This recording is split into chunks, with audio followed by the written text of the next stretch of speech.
नमस्कार साथियों, BPSC TRE 4.0 science की क्लास में आपका स्वागत है। आज की क्लास में हम आपके लिए क्लास 10th एनसीईआरटी से अध्याय नंबर 11 और अध्याय नंबर 12 लेके आए हैं, विद्युत और साथ में विद्युत धारा के चुंबकीय प्रभाव। परीक्षा दृष्टि से बहुत ही महत्वपूर्ण चैप्टर्स हैं ये। और आज की क्लास के साथ में आपका क्लास 10th एनसीईआरटी का जो सिलेबस वो कंप्लीट हो जाएगा। इसके बाद क्लास 9th के कुछ चैप्टर्स बचेंगे, साथ में 11 और 12 एनसीईआरटी के चैप्टर्स बचेंगे जो हमने आपको विशेष रूप से बताया है। तो उतना चैप्टर्स हम परीक्षा दृष्टि से कंप्लीट करेंगे। और साथ में आप लोगों का आज का जो क्लास है, इसके बाद हम आपसे आज ही जो है सभी लोग जुड़िएगा जो भी पीआरटी के अभ्यर्थी हैं। पीआरटी के लिए बहुत ही स्पेशल लाइव सेशन रहेगा। तो पीआरटी के लिए स्पेशल लाइव सेशन रहेगा आज 2 बजे दोपहर में। आप सभी अभ्यर्थी जरूर जुड़िएगा। और आपको परीक्षा में टीआरई 4 में 90 से 100 अंक प्राप्त करने की जो एक सबसे ज़बरदस्त स्ट्रेटजी है वो हम आपसे अपनी डिस्कस भी करेंगे। साथ में हम इस स्टेज तक पहुँचे हैं, आप सभी अभ्यर्थी में से काफ़ी सारे अभ्यर्थी जानते भी हैं हमारे बारे में कि हम जो है पूरे यूट्यूब पर बात करें तो हमने खुद भी आप सभी अभ्यर्थियों को टीआरई 3 में निःशुल्क क्लासेस ली थी और साथ में खुद एग्ज़ाम भी दिया था। हमारा खुद का भी एग्ज़ाम निकला और साथ में चैनल से बहुत सारे सैकड़ों अभ्यर्थियों का भी सिलेक्शन हुआ। तो आप सभी लोग इस चीज़ को समझते हैं कि एक पढ़ाई करते करते एक लेवल बन जाता है और हम चाहते हैं कि हमसे जुड़े जितने भी अभ्यर्थी आप लोग भी उस लेवल को क्रॉस करें। और हमारा जो चैनल का पिछला रिकॉर्ड है, पीआरटी रैंक 2 थे 98 मार्क्स के साथ में, हम चाह रहे हैं कि इस बार टीआरई 4 में जो 100 का आंकड़ा है वो हमारे अभ्यर्थी जरूर छुए। तो आज हम 2 बजे आपसे विशेष चर्चा करेंगे, 2 बजे लाइव आपसे विशेष चर्चा करेंगे और ये वन साइडेड आपसे कम्युनिकेशन रहेगा। और हम आपको पूरा जो पीआरटी का आपको कैसे चीज़ों को देखना है, कैसे तैयारी करना है, क्या कमियां रह जाती है, सारी चीज़ों के बारे में हम यहाँ पर बात करेंगे। अब आते हैं चैप्टर पे, अध्याय नंबर 11 विद्युत।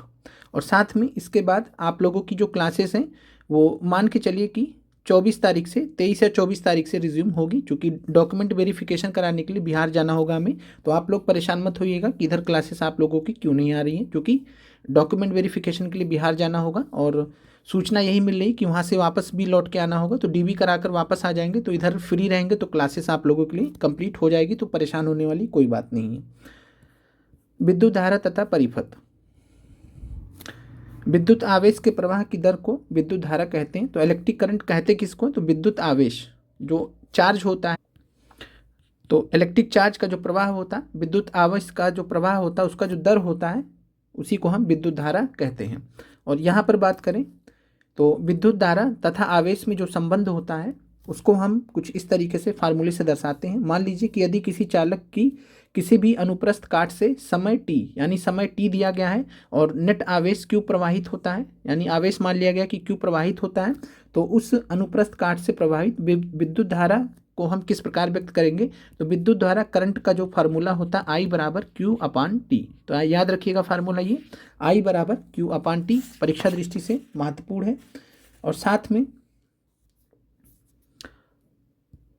यहाँ पर आपको ये भी ध्यान रखना कि विद्युत आवेश का SI मात्रक क्या है? तो कूलाम है, जिसको C से डिनोट करते हैं। तो विद्युत आवेश इलेक्ट्रिक चार्ज का जो SI यूनिट है वो कूलाम है और यह लगभग 6 × 10⁻18 नीचे लिखा गया है यहाँ पर। तो 10⁻18 इलेक्ट्रॉन्स में समाय आवेश के तुल्य होता है। तो ये आपसे पूछा जा सकता है कि एक कूलाम का कितने इलेक्ट्रॉन्स के बराबर चार्ज होता है? तो 6 × 10⁻18 इलेक्ट्रॉन्स में जितना चार्ज होता है उतना चार्ज एक कूलाम चार्ज होता है। और एक इलेक्ट्रॉन पर कितना चार्ज होता है? तो ये आपने पढ़ा भी है कि 1.6 × 10⁻−19 कूलाम। विद्युत धारा को एक मात्रक जिसे एम्पियर कहते हैं में व्यक्त किया जाता है। और साथ में जो विद्युत धारा होती है, यहाँ हमने विद्युत आवेश पढ़ लिया, अब आते हैं विद्युत धारा पे। करंट जो होती है, तो विद्युत धारा की बात करें तो हम एम्पियर से उसको मापते हैं। साथ में जब आपसे प्रश्न पूछेगा कि विद्युत धारा को किससे मापा जाता है, तब आपका आंसर एम्पियर होगा। अभी हम गैल्वेनोमीटर को भी पढ़ेंगे।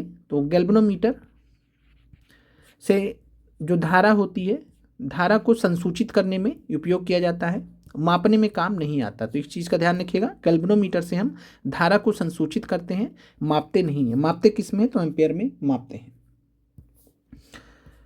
फिर यहाँ पर बात करें परिपथों की विद्युत धारा मापने के लिए जिस यंत्र का उपयोग करते हैं उसे एमीटर कहते हैं। इसे सदैव उस परिपथ में विद्युत धारा मापनी होती है जिसे श्रेणी क्रम में संयोजित करते हैं। तो यह भी प्रश्न आपसे टीआरई में पूछा गया है कि जो एमीटर होता है, एमीटर को हम किस में फिट करते हैं? तो एमीटर को हम सीरीज में करते हैं या पैरेलल में करते हैं, तो सीरीज या पैरेलल, तो आंसर हो जाएगा सीरीज में। तो याद रखिएगा एमीटर को हम हमेशा परिपथ में विद्युत धारा मापनी होती है उसके श्रेणी क्रम में संयोजित करते हैं, यानी एमीटर को हम सीरीज में लगाते हैं। तो ये आप ध्यान रखिएगा परीक्षा दृष्टि से। बाकी जो अभ्यर्थी हैं 6 से 8 साइंस वाले, तो आप सभी अभ्यर्थी जितने भी प्रश्न वगैरह दिए गए हैं क्लास 12 और 13 एनसीईआरटी चैप्टर में जो आज हम करा रहे हैं, तो आप इसको 11th और 12 एनसीईआरटी में आप इसको बहुत अच्छे से देख लीजिएगा। और बाकी पीआरटी और जीएस की दृष्टि से जितना महत्वपूर्ण है और साथ में 6 से 8 की भी दृष्टि से जितना महत्वपूर्ण है उतना हम कोशिश कर रहे हैं कवर कराने का, लेकिन प्रश्न जो न्यूमेरिकल्स है उसको आपको खुद से देखना होगा। विद्युत विभव और विभवांतर पर आते हैं। तो विद्युत विभव और विभवांतर, किसी धारावाही विद्युत परिपथ के दो बिंदुओं के बीच विद्युत विभवांतर को हम उस कार्य द्वारा परिभाषित करते हैं जो एकांक आवेश को एक बिंदु से दूसरे बिंदु तक लाने में किया जाता है। तो वोल्टेज का फार्मूला क्या होता है ये भी आपसे टीआरई में पूछा गया है, वहाँ पे पूछा गया था जो है W/IT, ये फार्मूला आपसे पूछा गया था। तो B बराबर W/IT, तो ये आया कहाँ से, तो ये जो है वोल्टेज का जो फार्मूला होता है ये होता है W/Q। W का मतलब हो गया कार्य जो किया गया और Q मतलब आवेश, चार्ज हो गया, आवेश हो गया, तो W/Q और Q बराबर IT होता है। अभी हमने ऊपर यहाँ पे देखा था कि I बराबर Q/T होता है, तो Q बराबर क्या हो जाएगा, I से मल्टीप्लाई हो जाएगा T, तो Q बराबर IT हो गया। तो उसी प्रकार से यहाँ पर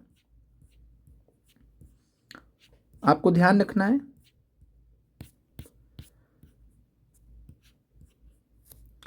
B बराबर जो विभवांतर होता है, विभवांतर या वोल्टेज बराबर W/Q होता है और साथ में W/IT भी होता है। तो ये प्रश्न आपसे पूछा भी गया है। आगे बढ़ते हैं।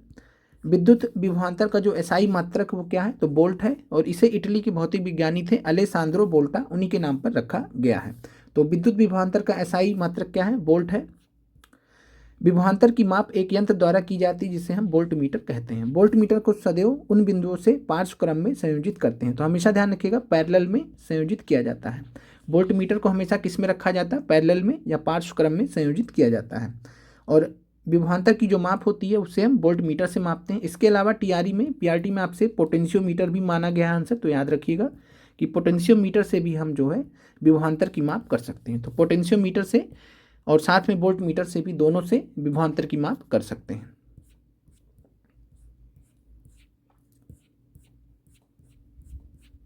फिर ओम का नियम है। ओम के नियम की बात करें तो सिंपल में आपको याद रखना है कि 1827 में जर्मन भौतिक विज्ञानी थे जॉर्ज साइमन ओम, और इन्होंने बताया था कि किसी धातु के तार में प्रवाहित विद्युत धारा I तथा उसके सिरों के बीच विभवांतर में परस्पर संबंध होता है। तो जो धारा है और विभवांतर है उसके बीच में कैसा संबंध होता है, तो समानुपाती संबंध होता है। B is directly proportional to I, इसी को हम ओम का नियम कहते हैं। एक विद्युत परिपथ में धातु के तार के दो सिरों के बीच विभवांतर उसमें प्रभावित होने वाली विद्युत धारा के समानुपाती होता है। और ये भी परीक्षा में आपसे ओम लॉ पूछा गया है। टीआरई 3 में भी एक क्वेश्चन आया था जिसको अभी हम डिस्कस करेंगे, एनसीईआरटी से ही पूछा गया था। आपको एग्जैक्टली समझ में आएगा कि एग्जामिनर कैसे एनसीईआरटी से प्रश्नों को चुरा लेता है। तो आते हैं, तो ये आप पहले देख लेते हैं। तो एक विद्युत परिपथ में धातु के तार के दो सिरों के बीच में जो विभवांतर लग रहा होगा उसमें प्रभावित होने वाली विद्युत धारा के समानुपाती होगा। तो जो विभवांतर होगा B होगा वो विद्युत धारा यानी कि I के क्या होगा, समानुपाती होगा, डायरेक्टली प्रोपोर्शनल होगा, परंतु तार का ताप समान रहना चाहिए। तो तार का जो ताप है, तापमान है, वो समान रहना चाहिए। इसी नियम को हम क्या कहते हैं, ओम का नियम। और ओम के नियम के according B is directly proportional to I होता है, और I नीचे आ जाएगा तो B/I हो जाएगा, और यहाँ पर आ जाएगा कांस्टेंट जिसको हम नियतांक बोलते हैं, कांस्टेंट, और इसी को हम R से डिनोट करते हैं। R से डिनोट करते हैं तो B/I बराबर हम क्या लिखते हैं, R लिखते हैं। और जो R होता है, R एक नियतांक होता है जिसे हम तार का प्रतिरोध कहते हैं, इंग्लिश में रेजिस्टेंस कहते हैं।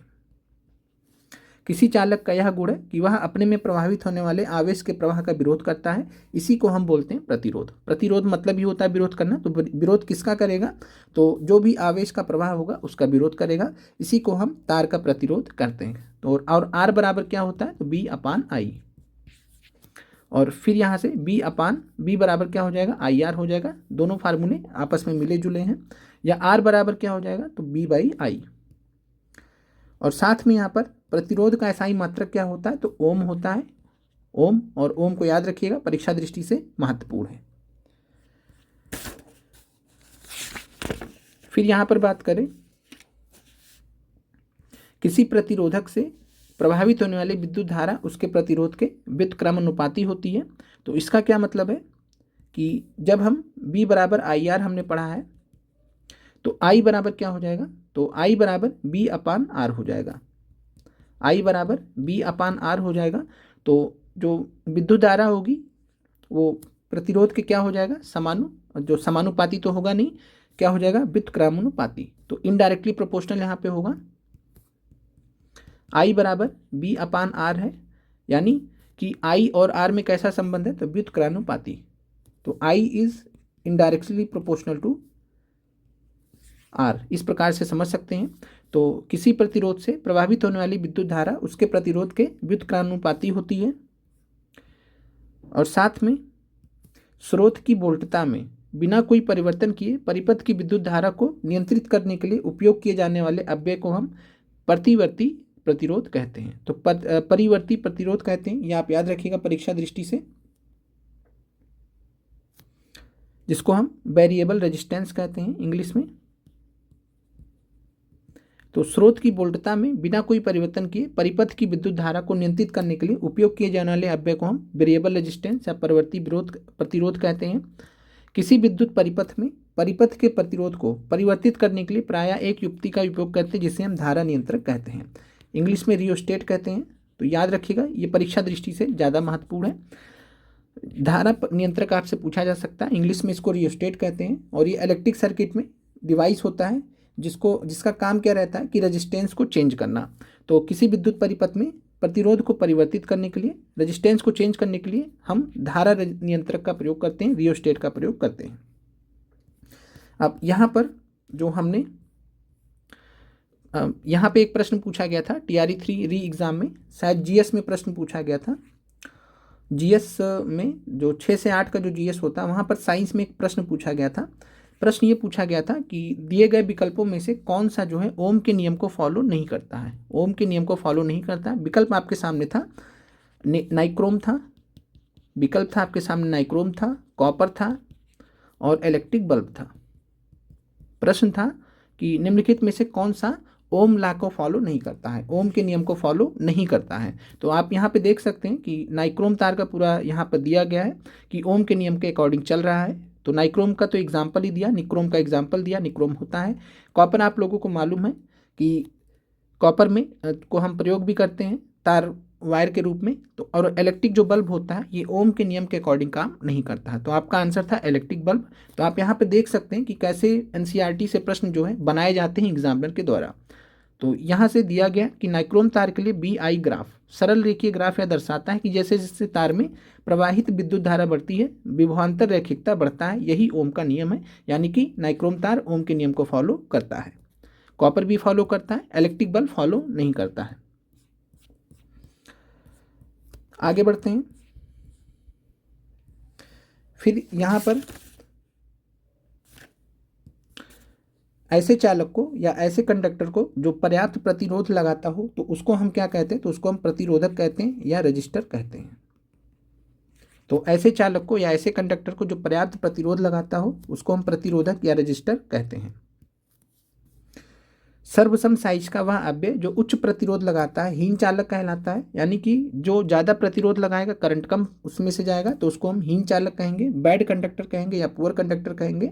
और समान साइज का कोई भी विद्युत रोधी इसमें से अधिक प्रतिरोध लगाता है। तो समान साइज का कोई भी विद्युत रोधी होगा तो विद्युत रोधी को हम इंसुलेटर बोलते हैं। तो इंसुलेटर भी वैसे भी ज़्यादा रजिस्टेंस लगाता है, ज़्यादा प्रतिरोध लगाता है, इसीलिए करंट फ्लो नहीं होता है। फिर आते हैं वह कारक जिन पर किसी चालक का प्रतिरोध निर्भर करता है। यह भी आपसे TRE 2 में PRT में सवाल पूछा गया था। तो किसी धातु के एक समान चालक का प्रतिरोध उसकी लंबाई L के अनुक्रमानुपाती होता है। यानी किसी धातु के एक समान चालक का जो प्रतिरोध होता है, रेजिस्टेंस होता है या प्रतिरोध होता है, उसकी लंबाई के अनुक्रमानुपाती होता है, जिसको हम 1/, प्रतिरोध उसकी लंबाई के अनुक्रमानुपाती हो गया, तो इसका मतलब हो गया R is directly proportional to L।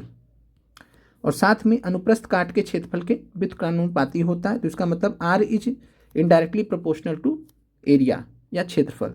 और जब दोनों को हम मिला देते हैं तो R बराबर क्या हो जाता है, R जो है डायरेक्टली प्रोपोर्शनल टू L है लेकिन इनडायरेक्टली प्रोपोर्शनल टू एरिया है, तो R directly proportional to L/A है।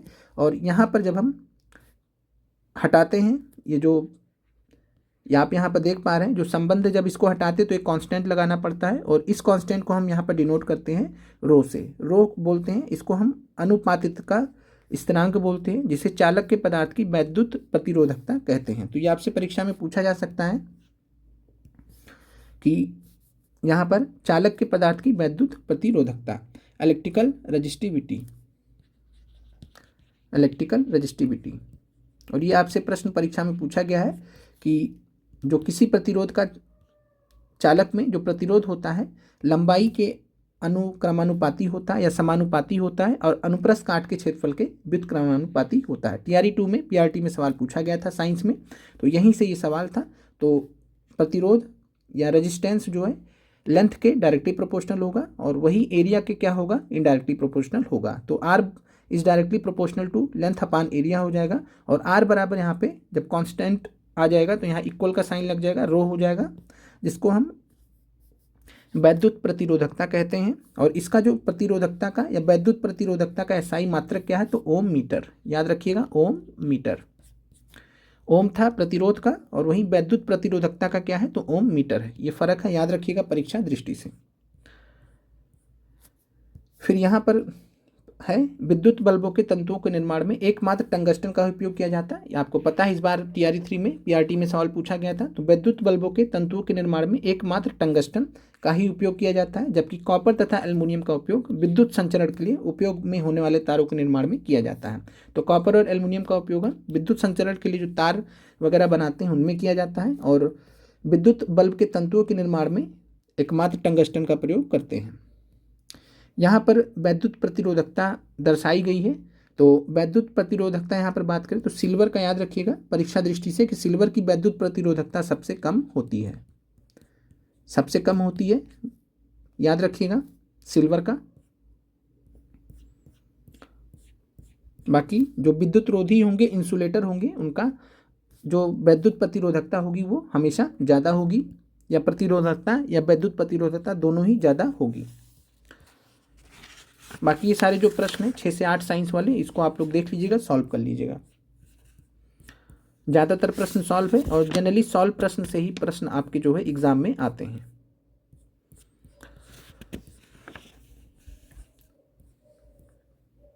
फिर यहाँ पर सीरीज और पैरेलल का जो कॉम्बिनेशन है उससे रिलेटेड जो फॉर्मूले हैं इसको देख लेते हैं। तो प्रतिरोधकों के निकाय का प्रतिरोध श्रेणी क्रम संयोजन और पार्श्वक्रम संयोजन, दो प्रकार के संयोजन हैं। श्रेणी क्रम में जो संयोजित प्रतिरोधक होता है, जब रेजिस्टेंस को हम सीरीज में जोड़ते हैं तो वहाँ पर जो केस होता है, तो रेजिस्टेंस इन सीरीज में श्रेणी क्रम में संयोजित प्रतिरोधक।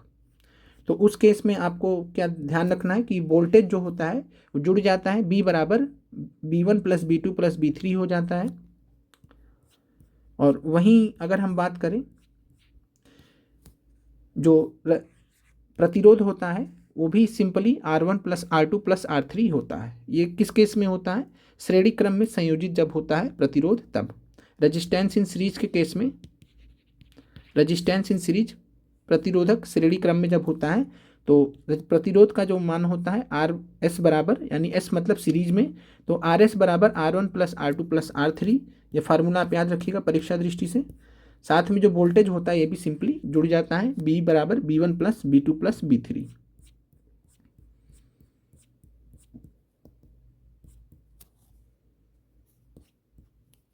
फिर यहाँ पर पार्श्वक्रम में संयोजित प्रतिरोधक है, इसका भी फार्मूला आपको परीक्षा दृष्टि से याद रखना है।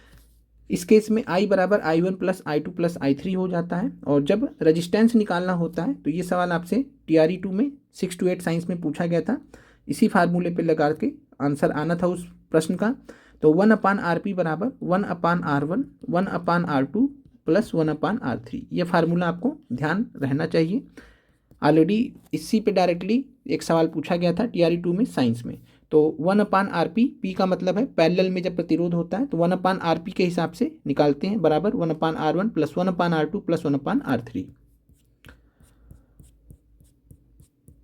अब आते हैं विद्युत धारा के तापीय प्रभाव पर, और यहाँ से भी TRE 3 में PRT में एक प्रश्न पूछा गया था। अब होता क्या है कि किसी विद्युत परिपथ विशुद्ध रूप से प्रतिरोधक है। यदि विद्युत परिपथ विशुद्ध रूप से प्रतिरोधक है, अर्थात बैटरी से केवल प्रतिरोधकों का एक समूह ही संयोजित है, तो स्रोत की ऊर्जा निरंतर पूर्ण रूप से ऊष्मा के रूप में क्षयित होती रहती है, और जो स्रोत की ऊर्जा निरंतर रूप से ऊष्मा के रूप में क्षयित होती रहती है, इसी को हम विद्युत धारा का तापीय प्रभाव कहते हैं। और विद्युत धारा के तापीय प्रभाव का उपयोग हम कहाँ कहाँ करते हैं, तो ये भी आपको परीक्षा दृष्टि से याद रखना है। विद्युत हीटर में, विद्युत इस्त्री जैसी युक्तियों में किया जाता है। तो ये आप याद रखिएगा। इस्त्री मतलब होता है जो आयरन होता है, जो हम प्रेस वगैरह करते हैं कपड़े को, तो विद्युत धारा के तापीय प्रभाव के हिसाब से काम करता है। तो विद्युत धारा के तापीय प्रभाव के हिसाब से काम करता है, उपयोग आप याद रखिएगा। फिर यहाँ पर बात करें तो परीक्षा दृष्टि से ये यहाँ पे आपसे सवाल पूछा गया है TRE में, तो H का जो फार्मूला होता है BIT, H बराबर BIT होता है। जो हीट होता है, ऊष्मा होता है, तो H बराबर BIT, और साथ में B बराबर IR होता है, B बराबर IR होता है, साथ में IT ऑलरेडी है, तो ये I² RT हो जाता है। तो यहाँ पे H बराबर I² RT का फार्मूला याद रखिएगा, परीक्षा दृष्टि से महत्वपूर्ण है, और इसे हम जूल का तापन नियम कहते हैं। किसी प्रतिरोधक में उत्पन्न होने वाली ऊष्मा दिए गए प्रतिरोध में प्रवाहित होने वाली विद्युत धारा के वर्ग के अनुक्रमानुपाती होती है, और दी गई विद्युत धारा के प्रतिरोध के अनुक्रमानुपाती होती है, समानुपाती होती है, और उस समय के समानुपाती होती है जिसके लिए दिए गए प्रतिरोध से विद्युत धारा प्रवाहित होती है। तो ये आपको जो है 6 से 8 के लिए जनरली इसको ध्यान रखना है। बाकी PRT लेवल पे इतना डिटेल में आपसे नहीं पूछा जाएगा। फार्मूला आपसे पूछा जा सकता है कि जो ऊष्मा होती है उसको हम कैसे व्यक्त करते हैं, तो H बराबर I² RT, ये फार्मूला याद रखिएगा।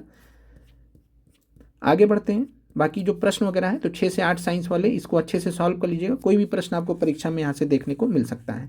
विद्युत धारा के तापीय प्रभाव के व्यवहारिक प्रयोग, तो यहाँ से आपसे प्रश्न पूछा गया था।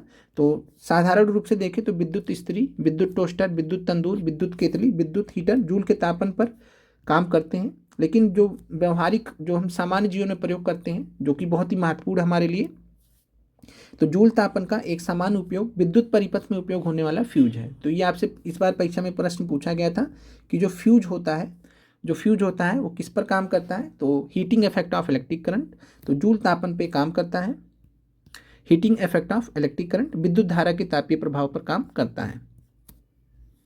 और फ्यूज को हम किस तरीके से लगाते हैं, तो ये भी आपको याद रखना परीक्षा दृष्टि। तो फ्यूज को हमेशा युक्ति के साथ में श्रेणी क्रम में संयोजित करते हैं, सीरीज में संयोजित करते हैं। तो ये आपको याद रखना परीक्षा दृष्टि से, फ्यूज को किस रूप में संयोजित करते हैं, तो सीरीज में संयोजित करते हैं। फ्यूज किसी ऐसी धातु अथवा मिश्र धातु के तार का टुकड़ा होता है जिसका उचित गलनांक हो, उदाहरण के रूप में एल्युमिनियम, कॉपर, आयरन, लेड आदि। तो फ्यूज में हम किस धातु या मिश्र धातु को यूज़ कर सकते हैं, तो एल्युमिनियम, कॉपर, आयरन, लेड, इन सभी धातु को हम इस्तेमाल कर सकते हैं। और फ्यूज तार को प्रायः धातु के सिरे वाले पोर्सिलेन अथवा उसी प्रकार के विद्युतरोधी पदार्थ के कार्टिलेज में रखा जाता है। और यहाँ पर आपको समझाया गया है कि मान लीजिए कि 1 किलोवाट की विद्युत शक्ति अगर इस्तेमाल कर रहे हैं, तो उस पर अगर 220 वोल्ट लग रहा है, तो इसको हम जब डिवाइड करेंगे तो 4.54 एम्पेयर आ जाएगा विद्युत धारा। और इसलिए हम इसके लिए जो है 5 एम्पेयर का एक फ्यूज का इस्तेमाल करेंगे, 5 एम्पेयर के फ्यूज का इस्तेमाल करेंगे। विद्युत शक्ति की बात करें यहाँ पर, तो विद्युत शक्ति का फार्मूला आपको याद रखना है, P बराबर पावर बराबर BI होता है, और B बराबर IR होता है, तो I² R हो जाएगा। और इस हिसाब से आप इसको देख सकते हैं। बाकी B²/R भी याद रखिएगा। दोनों ओम के नियम से निकाले गए हैं। तो P बराबर BI, P बराबर I² R और P बराबर B²/R। विद्युत शक्ति का एसआई मात्रक क्या होता है, तो विद्युत शक्ति का एसआई मात्रक वाट होता है। ये आपको परीक्षा दृष्टि से याद रखना है। और यहाँ पर 1 हॉर्स पावर की बात करें तो 1 हॉर्स पावर में 746 वाट होते हैं, ये परीक्षा दृष्टि से याद रखिएगा। इसके अलावा 1 किलो वाट आवर में कितना जूल होता है, तो आपसे परीक्षा में पूछा जा सकता है। तो 3.6 गुणे 10 के पावर 6 जूल होता है। तो 1 किलो वाट आवर में कितना जूल होता है, तो 3.6 गुणे 10 के पावर 6 जूल होता है। आगे बढ़ते हैं। तो ये जो क्लास है आपका यहाँ पर समाप्त होता है। अब अगले चैप्टर पे चलते हैं, पहुँचते हैं और उसको भी देखते हैं। यहाँ पे कुछ प्रश्न हैं, आप इसको ट्राई करिएगा। पहले प्रश्न है, इस प्रश्न का जो आंसर है 25 है, सॉल्व करने का प्रयास कीजिएगा। दूसरा है कि कौन सा इलेक्ट्रिक पावर को नहीं दर्शाता है। तो इलेक्ट्रिक पावर की बात करें तो I²R दर्शाता है, BI भी दर्शाता है, B²/R भी दर्शाता है, लेकिन IR² नहीं दर्शाता। तो ये ध्यान रखिएगा कि विद्युत शक्ति को निरूपित नहीं करता है, तो ये आपका आंसर हो जाएगा। फिर यहाँ पर है किसी विद्युत बल्ब का अनुमतांक दिया गया है और 220 वोल्ट और 100 वाट है, साथ में इसको 110 वोल्ट पे जब प्रचालित करते हैं तो इसके द्वारा उपभुक्त शक्ति कितनी होगी, तो इसको देख लीजिएगा। इस प्रश्न का आंसर 25 वाट है। फिर अगला प्रश्न है चौथे प्रश्न का आंसर 1:4 है। फिर यहाँ पे प्रश्न है कि किसी विद्युत परिपथ में दो बिंदुओं के बीच विभवांतर मापने के लिए वोल्ट मीटर को किस प्रकार से लगाया जाता है। तो हमने अभी देखा था कि वोल्ट मीटर को किस में रखते हैं, तो पैरेलल में रखते हैं, पैरेलल में रखते हैं वोल्ट मीटर को। और एम मीटर को किस में रखते हैं, तो एम मीटर को हम सीरीज में रखते हैं। अब चलते हैं अगले चैप्टर पे, विद्युत धारा के चुंबकीय प्रभाव पर। अब यहाँ पर एक एक्सपेरिमेंट किया गया, उसमें पाया गया कि जो तांबा होता है, तांबे के तार से प्रवाहित विद्युत धारा ने एक चुंबकीय प्रभाव उत्पन्न किया है, मैग्नेटिक इफेक्ट पैदा किया है और विद्युत और चुंबकत्व को एक तरीके से यहाँ पर रिलेटेड बताया गया है। और साथ में वही आज के इस चैप्टर में हम देखेंगे भी कि विद्युत धारा के चुंबकीय प्रभाव को हम देखेंगे कि जो विद्युत धारा का चुंबकीय प्रभाव क्या होता है। और यहाँ पर एक एक्सपेरिमेंट वगैरह किया गया, जो सुई थी, सुई विक्षेपित हो जाती है, उसका मतलब निकाला गया कि तांबे के तार से प्रवाहित विद्युत धारा एक चुंबकीय प्रभाव उत्पन्न किया है। तो परीक्षा में अगर पूछे कि तांबे के तार से प्रवाहित विद्युत धारा चुंबकीय प्रभाव उत्पन्न कर सकती है, तो कर सकती है। विद्युत और चुंबकत्व एक दूसरे से जुड़े हुए हैं। हेंस क्रिश्चियन ऑर्स्टेड के नाम याद रखिएगा। तो हेंस क्रिश्चियन ऑर्स्टेड ने विद्युत चुंबकत्व को समझने में बहुत निर्णायक भूमिका निभाई। इलेक्ट्रोमैग्नेटिज्म का इन्होंने बहुत काम किया था। तो इलेक्ट्रोमैग्नेटिज्म, विद्युत चुंबकत्व को समझाने में इन्होंने बहुत महत्वपूर्ण भूमिका निभाई। 1820 में इन्होंने खोजा था कि किसी धातु के तार में विद्युत प्रवाह प्रवाहित करने पर पास में रखी दिक्सूची में विक्षेप उत्पन्न हुआ है। तो सबसे पहले किसने खोज किया था, तो हेंस क्रिश्चियन ऑर्स्टेड ने किया था कि किसी धातु के तार में विद्युत धारा प्रवाहित करने पर पास में रखी जो दिक्सूची होगी उसमें विक्षेप उत्पन्न होगा। तो चुंबकीय प्रभाव को सबसे पहले किसने देखा था विद्युत धारा में, तो प्रश्न आंसर हो जाएगा हेंस क्रिश्चियन ऑर्स्टेड ने। फिर यहाँ पर बात करें और इन्होंने प्रमाणित किया कि विद्युत और चुंबकत्व तो ये आपस में संबंधित घटनाएं हैं और उनके अनुसंधान ने नए टेक्नोलॉजीज को जन्म दिया, जैसे रेडियो, टेलीविजन, तंतु प्रकाशिकी आदि का। और उन्हीं के सम्मान में चुंबकीय क्षेत्र की जो तीव्रता का मात्रक है ऑर्स्टेड रखा गया है। तो आपसे परीक्षा में प्रश्न पूछा जाता है कि यूनिट क्या है मैग्नेटिक फील्ड स्ट्रेंथ की। मैग्नेटिक फील्ड स्ट्रेंथ चुंबकीय क्षेत्र की तीव्रता, तो मैग्नेटिक फील्ड स्ट्रेंथ या चुंबकीय क्षेत्र की तीव्रता का मात्रक क्या है, ऑर्स्टेड है। तो याद रखिएगा ऑर्स्टेड, और ऑर्स्टेड हेंस क्रिश्चियन ऑर्स्टेड के सम्मान में नाम रखा गया है। फिर यहाँ पर आते हैं चुंबकीय क्षेत्र और क्षेत्र रेखाएं। तो चुंबकीय क्षेत्र और क्षेत्र रेखाओं में यहाँ पर दो प्रकार का बताया गया है कि उत्तरोन्मुखी ध्रुव होता है जिसको उत्तर ध्रुव कहते हैं, नॉर्थ पोल कहते हैं, और दूसरा जो सिरा होता है जिसको दक्षिणोन्मुखी ध्रुव बोलते हैं या दक्षिण ध्रुव बोलते हैं। तो नॉर्थ पोल और साउथ पोल एक मैग्नेट में यहाँ पे बताया गया है, दर्शाया गया है।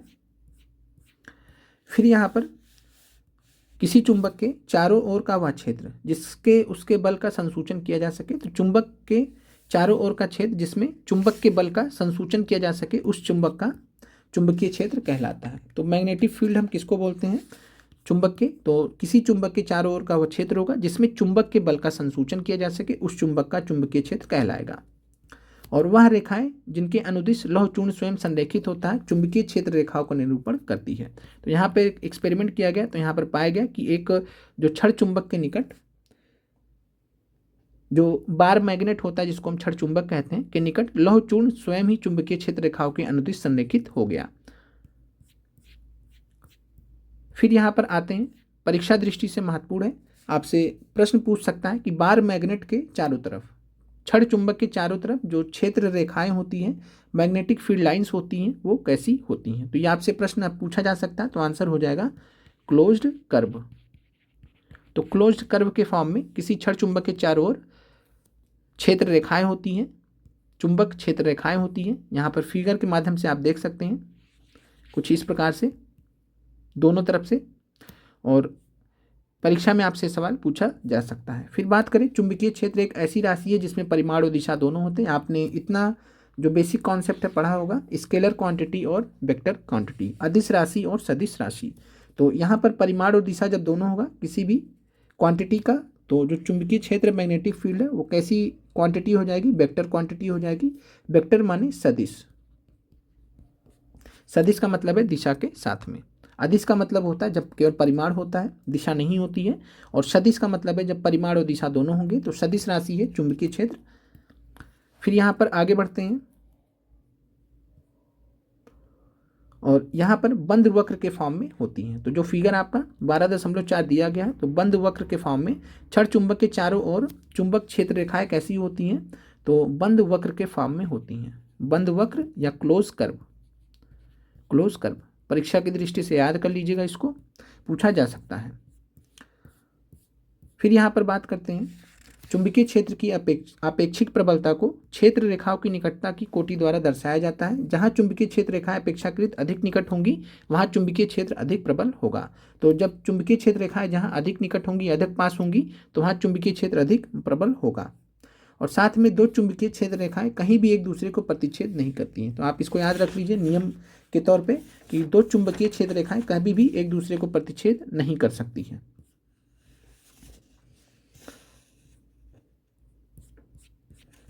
अब यहाँ पर आते हैं, किसी सीधे चालक से विद्युत धारा प्रवाहित होने के कारण चुंबकीय क्षेत्र। ये परीक्षा में आपसे यहाँ प्रश्न पूछा गया है और पूछा जा सकता है आगे भी। तो magnetic field due to current through a straight conductor. तो मैग्नेटिक फील्ड एक स्ट्रेट कंडक्टर में, सीधे चालक में कैसा रहता है, बस आपको इतना याद रखना है। तो ये रहता है पैटर्न ऑफ कंसेंट्रिक सर्किल, जो हमें रूप मिलता है pattern of concentric circle. Figure के माध्यम से देख लेते हैं। तो आपको इतना याद रखना परीक्षा दृष्टि से कि जो सीधे चालक से विद्युत प्रवाहित होने के कारण जो चुंबकीय क्षेत्र बनता है उसका पैटर्न कैसा होता है। तो किसी चालक से विद्युत धारा प्रवाहित होने के कारण उत्पन्न चुंबकीय क्षेत्र का पैटर्न कैसा होता है। तो यहाँ पर आप फिगर के माध्यम से देख सकते हैं कि किसी विद्युत धारावाही सीधे चालक तार के चारों ओर चुंबकीय क्षेत्र की क्षेत्र रेखाओं को निरूपित करता सकेंद्री वृत्तों का पैटर्न। तो कैसा पैटर्न होता है, सकेंद्री वृत्त का पैटर्न होता है। कंसेंट्रिक सर्किल के फॉर्म में होता है, सकेंद्री वृत्त के फॉर्म में होता है। परीक्षा दृष्टि से याद रख लीजिएगा, स्ट्रेट कंडक्टिंग वायर में, सीधे चालक तार में।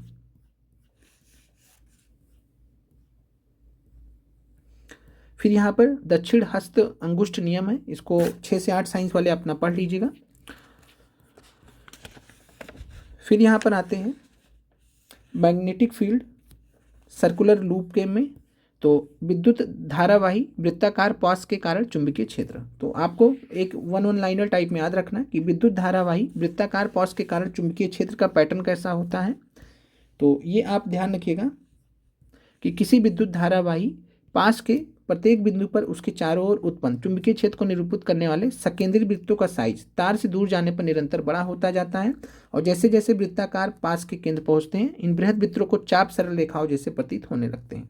तो ये आपको याद रखना परीक्षा दृष्टि से कि विद्युत धारावाही तार के प्रत्येक बिंदु से उत्पन्न चुंबकीय क्षेत्र रेखाएं पास के केंद्र पर सरल रेखा जैसी प्रतीत होने लगती। तो ये पॉइंट आपको याद रखना है कि सरल रेखा, यहाँ पर आप देख सकते हैं फिगर के माध्यम से कि सर्कुलर लूप एक है और विद्युत धारावाही पास के कारण उत्पन्न चुंबकीय क्षेत्र रेखाएं और केंद्र के पास में कैसी हो जा रही, सीधी हो जा रही, सरल रेखा के फॉर्म में हो जा रही है। तो वही यहाँ पर दर्शाया गया है। तो विद्युत धारावाही तार के प्रत्येक बिंदु से उत्पन्न चुंबकीय क्षेत्र रेखाएं पास के केंद्र पर सरल रेखा जैसी प्रतीत होने लगती हैं। और पास के भीतर, ये भी हम कह सकते हैं कि पास के भीतर सभी चुंबकीय क्षेत्र रेखाएं एक दिशा में होती हैं।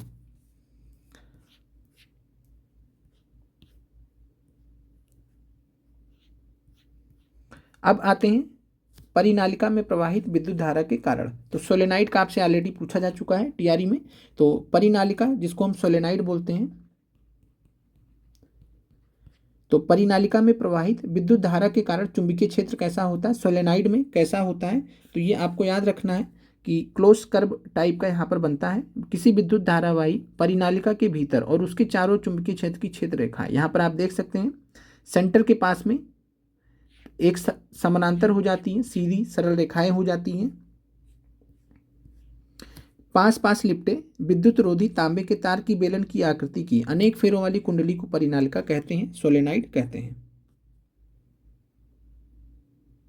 और ये आपको परीक्षा दृष्टि से याद रखना है कि परिनालिका के भीतर चुंबकीय क्षेत्र रेखाएं समांतर सरल रेखाओं की भांति होती हैं, कुछ इस तरीके से। तो परिनालिका के भीतर चुंबकीय क्षेत्र रेखाएं समांतर सरल रेखाओं की भांति होती हैं। किसी परिनालिका के भीतर सभी बिंदुओं पर चुंबकीय क्षेत्र समान होता है। तो किसी परिनालिका के भीतर सभी बिंदुओं पर चुंबकीय क्षेत्र समान होगा, ये आपको याद रखना है। अर्थात परिनालिका के भीतर एक समान चुंबकीय क्षेत्र होता है। परिनालिका के भीतर उत्पन्न प्रबल चुंबकीय क्षेत्र का प्रयोग किसी चुंबकीय पदार्थ जैसे नरम लोहे को परिनालिका के भीतर रखकर चुंबक बनाने में किया जा सकता है। तो इस प्रकार के बने चुंबक को हम विद्युत चुंबक कहते हैं, इलेक्ट्रोमैग्नेट कहते हैं, इलेक्ट्रोमैग्नेट कहते हैं। और इलेक्ट्रोमैग्नेट में हम किसका उपयोग कर सकते हैं, तो परिनालिका के भीतर उत्पन्न प्रबल चुंबकीय क्षेत्र का उपयोग करके हम इलेक्ट्रोमैग्नेट बना सकते हैं। यहाँ पर आप देख सकते हैं कि पैरेलल समानांतर रेखाएं हैं। तो परिनालिका के भीतर चुंबकीय क्षेत्र रेखाएं समानांतर सरल रेखाओं की भांति होती हैं और किसी परिनालिका के भीतर सभी बिंदुओं पर चुंबकीय क्षेत्र एक समान होगा। परिनालिका के भीतर एक समान चुंबकीय क्षेत्र होता है। आगे बढ़ते हैं। किसी विद्युत धारावाही सीधी लंबी परिनालिका के भीतर चुंबकीय क्षेत्र तो कैसा होगा, सभी बिंदुओं पर एक समान होगा, अभी हमने ऊपर देखा है। चलिए आगे बढ़ते हैं।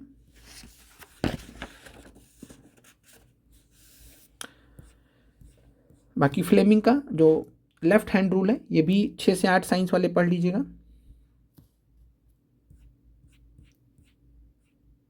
यहाँ पे एक प्रश्न पूछा गया, किसी प्रोटॉन का निम्नलिखित में से कौन सा गुण किसी चुंबकीय क्षेत्र में मुक्त गति करते समय परिवर्तित हो जाता है। तो मोमेंटम की बात करें तो मोमेंटम का फार्मूला होता है P बराबर mb। तो यहाँ पर आपसे पूछा गया कि किसी प्रोटॉन का कौन सा गुण चुंबकीय क्षेत्र में मुक्त गति करते समय परिवर्तित हो जाता है।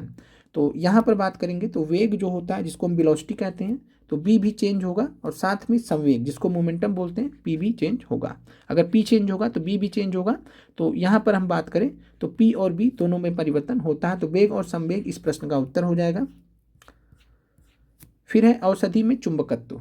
तो यहाँ पर आपको याद रखना है कि मानव शरीर के दो मुख्य भाग हैं जहाँ पर चुंबकीय क्षेत्र उत्पन्न होते हैं। वो कौन कौन से भाग हैं, हृदय और मस्तिष्क। तो हृदय और मस्तिष्क हमारे ऐसे भाग हैं जहाँ पर चुंबकीय क्षेत्र उत्पन्न होते हैं और चुंबकीय क्षेत्र शरीर के विभिन्न भागों के प्रतिबिंब प्राप्त करने का आधार बनता है।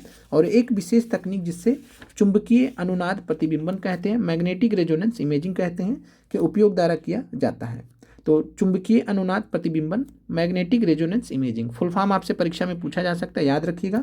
चिकित्सा निदान में इन प्रतिबिंबों का विश्लेषण सहायक होता है। इस प्रकार चिकित्सा विज्ञान में चुंबकत्व के महत्वपूर्ण उपयोग हैं। तो आपसे पूछा जा सकता है कि चुंबकत्व का चिकित्सा विज्ञान में उपयोग का क्या उदाहरण है। तो MRI स्कैन जो कराते हैं, तो मैग्नेटिक रेजोनेंस इमेजिंग, चुंबकीय अनुनाद प्रतिबिंबन।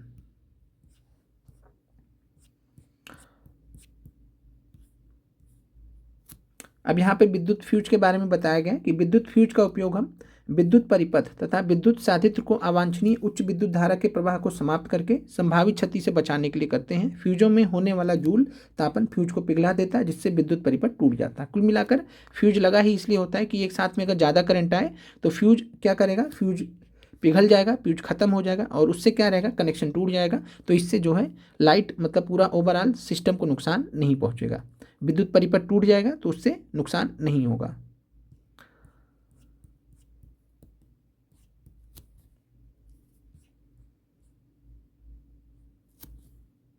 और यहाँ पर दिया भी गया कि विद्युत परिपथों की लघु पतन अथवा अति भारण के कारण होने वाली हानि से सुरक्षा की सबसे महत्वपूर्ण युक्ति क्या है, फ्यूज है। इसका मतलब है कि जो शॉर्ट सर्किट होता है, लघुपतन मतलब शॉर्ट सर्किट, तो शॉर्ट सर्किट से बचने के लिए या ओवरलोड से बचने के लिए सबसे महत्वपूर्ण युक्ति क्या है? फ्यूज है। फ्यूज का हम इस्तेमाल करते हैं। ज़्यादा करंट होगा तो वो पिघल जाएगा, पिघल के फिर जो सर्किट है सर्किट को तो मतलब सर्किट बंद हो जाएगी। जब सर्किट काम नहीं करेगी तो फिर उस प्रकार से दिक्कत नहीं होगा। अब यहाँ पर जो पिछले जो एनसीईआरटी की बुक है, ओल्ड एनसीईआरटी, उसको हम यहाँ पर थोड़ा इंक्लूड कर रहे हैं, कुछ टॉपिक्स को जो आपकी परीक्षा दृष्टि से बहुत महत्वपूर्ण है, जिसको इग्नोर नहीं किया जा सकता है। तो सबसे पहले यहाँ पर आते हैं विद्युत मोटर के बारे में। विद्युत मोटर, जिसको हम इलेक्ट्रिक मोटर कहते हैं, पुरानी एनसीईआरटी में दिया गया है, तो इसको आपको करा दे रहे हैं, परीक्षा दृष्टि से बहुत ही महत्वपूर्ण है। तो विद्युत मोटर, इलेक्ट्रिक मोटर। तो इलेक्ट्रिक मोटर या विद्युत मोटर एक ऐसी घूर्णन युक्ति होती है जिसमें विद्युत ऊर्जा का यांत्रिक ऊर्जा में रूपांतरण होता है। तो आपको परीक्षा में प्रश्न पूछा गया कई बार, हमने आपको जो है एग्रीकल्चर का प्रश्न पूरा करवाया है 3000 पेयर की सीरीज में, उसमें ही पूछा गया है कि विद्युत मोटर का ही शायद पूछा गया था। तो विद्युत मोटर किसमें परिवर्तन करता है? तो इलेक्ट्रिक ऊर्जा का, इलेक्ट्रिक एनर्जी को यांत्रिक ऊर्जा में, मैकेनिकल एनर्जी में कन्वर्ट करता है। ये आपको याद रखना परीक्षा दृष्टि से। आप सिंपल में इस तरीके से आप समझ सकते हैं कि जो विद्युत मोटर होता है, घर में आपने देखा होगा कि मोटर है, मोटर में आप क्या करते हैं? मोटर में जाते हैं, आप स्विच ऑन करते हैं, स्विच लगा होता है, स्विच ऑन करते हैं। स्विच ऑन किया आपने तो इसका मतलब उसको आपने क्या दिया? इलेक्ट्रिसिटी दिया, लाइट दिया, लाइट ऑन हुआ उसमें। और लाइट क्या होगा? विद्युत ऊर्जा है, विद्युत ऊर्जा से हुआ। फिर मोटर क्या हुआ? मोटर चलने लगा, मोटर से चल के टंकी में क्या हुआ? पानी भर गया, टंकी में पूरा पानी भर गया। तो टंकी में जो पानी भरने का काम है ये यांत्रिक ऊर्जा के साथ में हो रहा है। तो कुल मिलाकर विद्युत मोटर का काम क्या है? विद्युत ऊर्जा को यांत्रिक ऊर्जा में रूपांतरण। ये परीक्षा दृष्टि से आपको इतना पॉइंट याद रखना था। और इसका हम प्रयोग कहाँ कहाँ करते हैं? तो विद्युत पंखों में, रेफ्रिजरेटरों में, विद्युत मिश्रकों में, वॉशिंग मशीन में, कंप्यूटर में, MP3 प्लेयर आदि में किया जाता है। तो कुछ भी ये पूछेगा तो ये सभी सेम किसके जैसे काम करते हैं? तो विद्युत मोटर के जैसे काम करते हैं।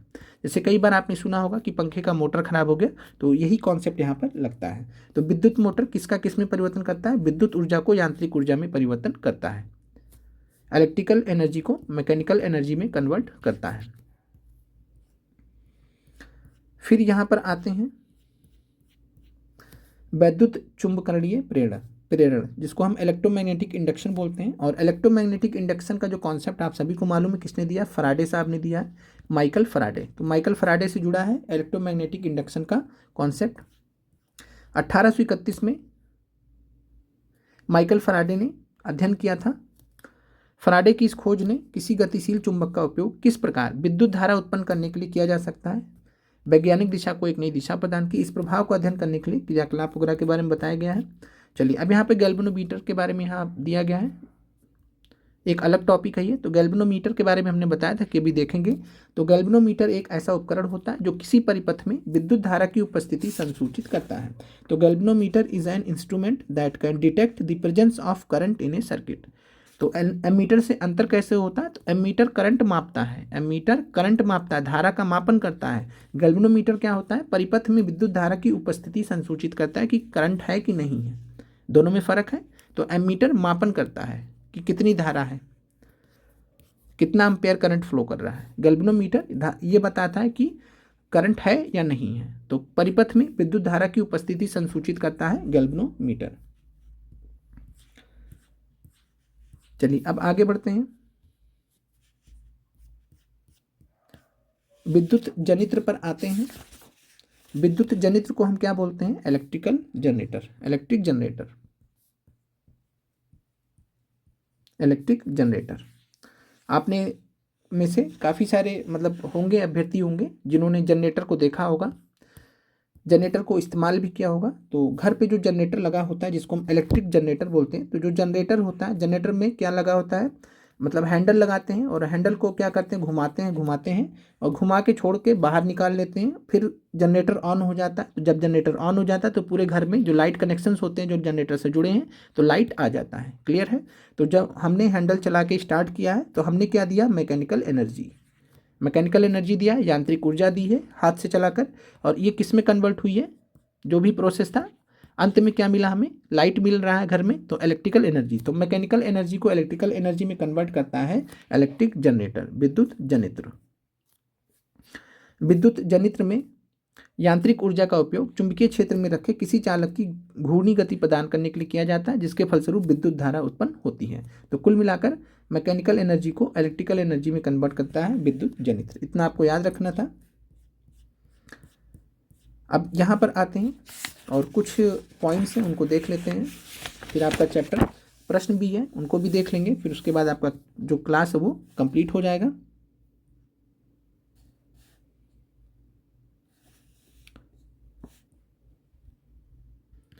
यहाँ पे पॉइंट है कि विद्युत चुंबक में नर्म लौह क्रोड होता है। तो विद्युत चुंबक या इलेक्ट्रोमैग्नेट किसका बना होता है? तो नर्म लौह क्रोड होता है, जिसके चारों ओर विद्युत रोधी तांबे के तार की कुंडली लिपटी होती है, याद रखिएगा। फिर यहाँ पर बात करें इलेक्ट्रिक मोटर का, यहाँ पर दिया गया है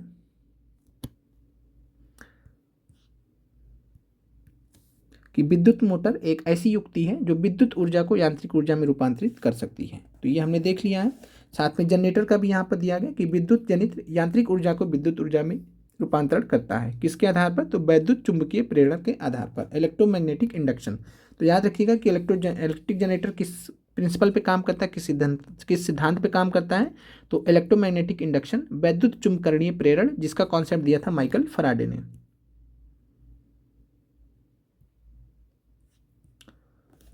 फिर यहाँ पर सबसे लास्ट में दिया गया है कि विद्युत परिपथों की लघुपथन यानी शॉर्ट सर्किट या अतिभारण यानी ओवरलोड हो जाए करंट का, तो उसके कारण हानि से सुरक्षा करने की सबसे महत्वपूर्ण युक्ति क्या है? फ्यूज है। फ्यूज लगा देंगे तो जैसे ही करंट ओवरफ्लो होगा फ्यूज गल जाएगा। जब फ्यूज गल जाएगा तो सर्किट टूट जाएगी, सर्किट टूट जाएगी तो लॉस नहीं होगा, नुकसान नहीं होगा। अब आते हैं प्रश्नों को देख लेते हैं कि निम्नलिखित में से कौन किसी लंबे विद्युत धारावाही तार के निकट चुंबकीय क्षेत्र का सही वर्णन करता है?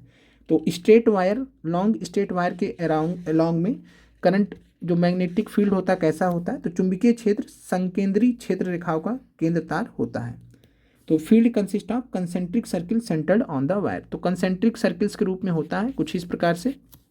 तो चुंबकीय क्षेत्र की संकेंद्री क्षेत्र रेखाओं का केंद्र तार होता है इस केस में। फिर दूसरा है वैद्युत चुंबकीय प्रेरण की परिघटना क्या होती है? तो फिनोमिना क्या होती है इलेक्ट्रोमैग्नेटिक इंडक्शन की? कुंडली तथा चुंबक के बीच आपेक्षिक गति के कारण कुंडली में प्रेरित विद्युत धारा उत्पन्न करना। तो ये डिफिनीशन याद रखिएगा, वैद्युत चुंबकत्व प्रेरण की परिघटना से संबंधित। फिर है विद्युत धारा उत्पन्न करने की युक्ति को क्या कहते हैं? तो विद्युत धारा हम किससे उत्पन्न करते हैं? तो जनित्र से, जनरेटर से। मैकेनिकल एनर्जी देकर क्या करते हैं? इलेक्ट्रिक एनर्जी जनरेट करते हैं, विद्युत धारा उत्पन्न करते हैं। फिर किसी एसी जनरेटर और डीसी जनरेटर में मूलभूत अंतर क्या होता है? तो ये आपको परीक्षा में प्रश्न पूछा गया है, पूछा जा सकता है। तो याद रखिएगा कि एसी जनरेटर में सर्पी वलय होता है, स्लिप रिंग्स होते हैं, और डीसी जनरेटर में कम्यूटेटर होता है जिसको द्विक परिवर्तक कहते हैं। तो कम्यूटेटर होता है डीसी जनरेटर में और एसी जनरेटर में स्लिप रिंग्स होते हैं। तो ये आप याद कर लीजिएगा, परीक्षा में आपसे पूछा जा सकता है।